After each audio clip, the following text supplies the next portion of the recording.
Hai Bun, Assalamualaikum warahmatullahi wabarakatuh. Apa kabar semuanya? Semoga dalam keadaan sehat dan tetap semangat. Kembali lagi di channel Moms Riji. ERT punya dua anak yang tinggal di rumah kontrakan. Nah teman-teman, seperti biasa aktivitasku sebagai berumah tangga melakukan aktivitas di rumah, beres-beres, bersih-bersih rumah, menyiapkan sarapan pagi, masak menu sederhana, dan berbagai macam lainnya. Dan untuk teman-teman yang selalu menemukan channelku, aku selalu membagi tentang gaya hidup minimalis, hidup sederhana, tentang keuangan sebagai ibu rumah tangga, dan cara mengelola keuangan dengan bijak.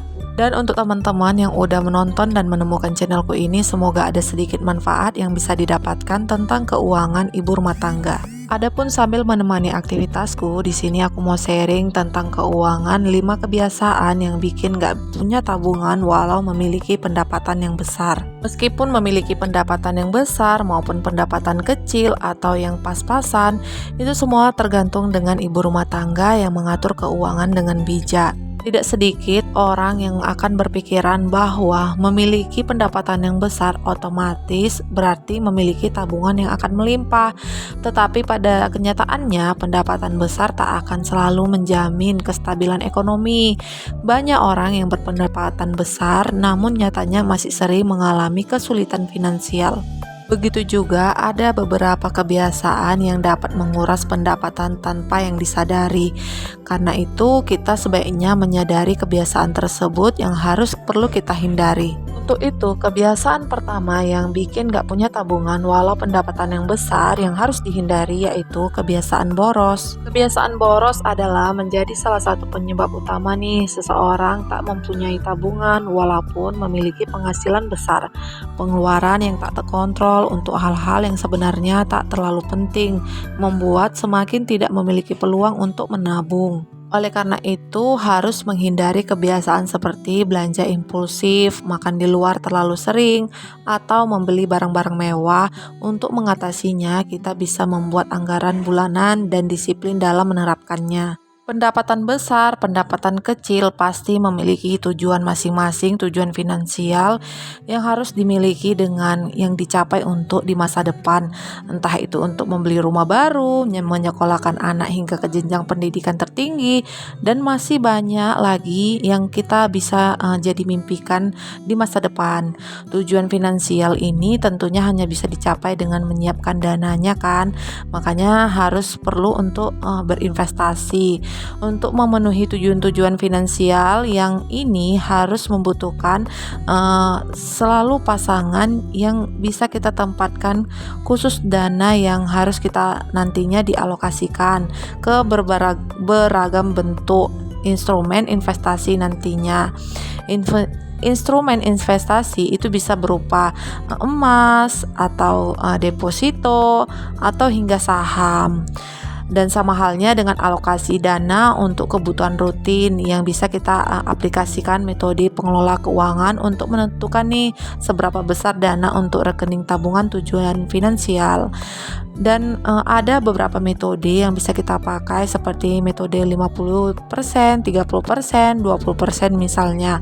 Makanya itu harus kita alokasikan nih dana ke sesuatu yang kita tempatkan khusus sebanyak 20% dari total pemasukan yang kita dapat.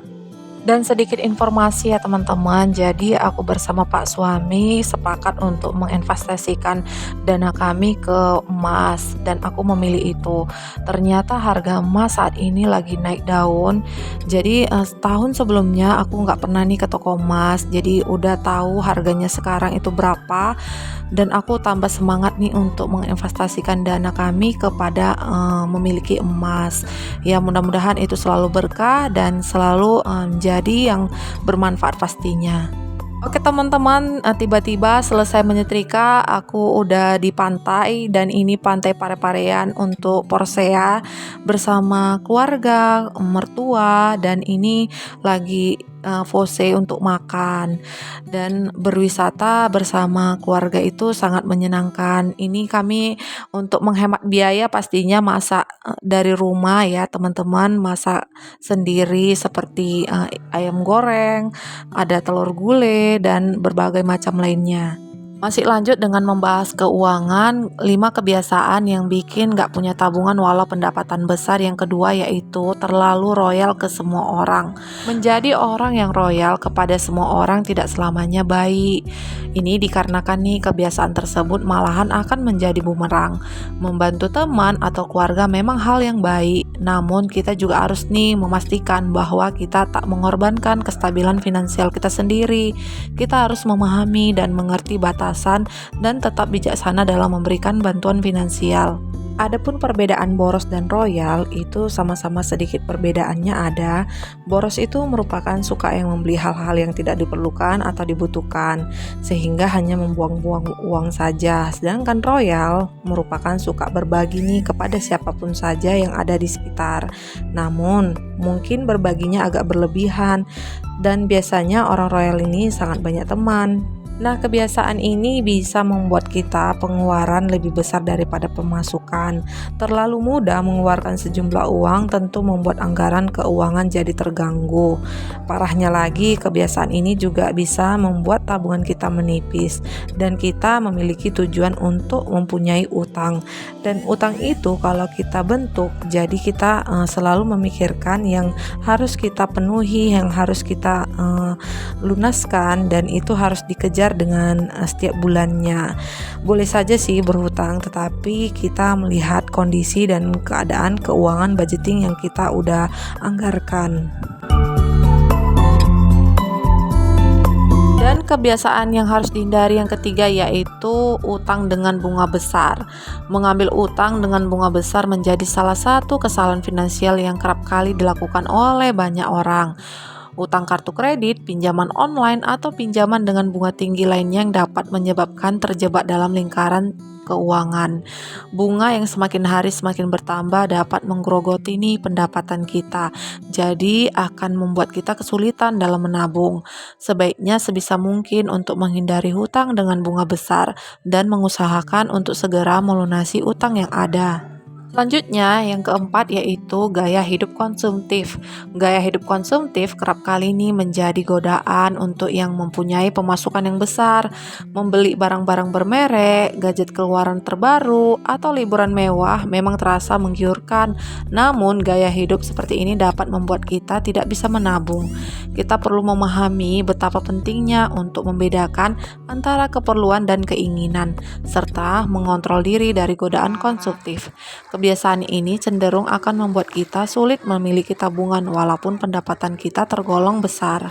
Dan yang terakhir, kebiasaan yang harus kita hindari yang tidak memiliki tabungan walaupun pendapatan besar yaitu tak mempunyai perencanaan keuangan. Tanpa membuat perencanaan keuangan yang baik, pendapatan besar pun dapat habis dengan cepat nih. Menyusun perencanaan keuangan akan membantu dalam mengatur pengeluaran, menabung, dan berinvestasi. Tanpa rencana yang jelas, kita bisa saja akan mengeluarkan untuk hal-hal yang tak penting dan mengabaikan pentingnya untuk menabung. Oleh karena itu, lebih baik mulai sekarang untuk menyusun perencanaan keuangan yang realistis dan mematuhi rencana tersebut. Tidak ada kata terlambat ya teman-teman. Nah, itu dia kebiasaan-kebiasaan yang perlu kita hindari agar bisa menabung nih dan menggunakan pendapatan kita dengan lebih bijak. Adapun manfaat menabung yang termasuk salah satu kebiasaan keuangan yang penting kita terapkan dalam kehidupan sehari-hari. Dengan kita menabung, kita bisa nih mempersiapkan diri menghadapi berbagai situasi yang tak terduga, merencanakan masa depan yang lebih baik, dan mencapai tujuan finansial dalam jangka panjang. Dan itu akan membuahkan hasil ya teman-teman. Jadi suatu ketika kita memiliki dana yang tak terduga, jadi kita bisa mengambil alih-alih untuk dana yang udah kita tabung, dan kita tidak perlu nih untuk memiliki atau mempunyai pikiran untuk utang. Apalagi zaman era sekarang, utang itu adalah bentuk ekspres yang bisa cepat membutuhkan uang. Oke teman-teman, tidak terasa sudah menemani aktivitasku dari awal hingga akhir. Semoga ada manfaat yang bisa didapatkan. Dan yang baru datang, salam kenal ya. Jika berkenan, tekan tombol subscribe-nya. Sampai jumpa di video selanjutnya. Aku akhiri. Assalamualaikum, terima kasih.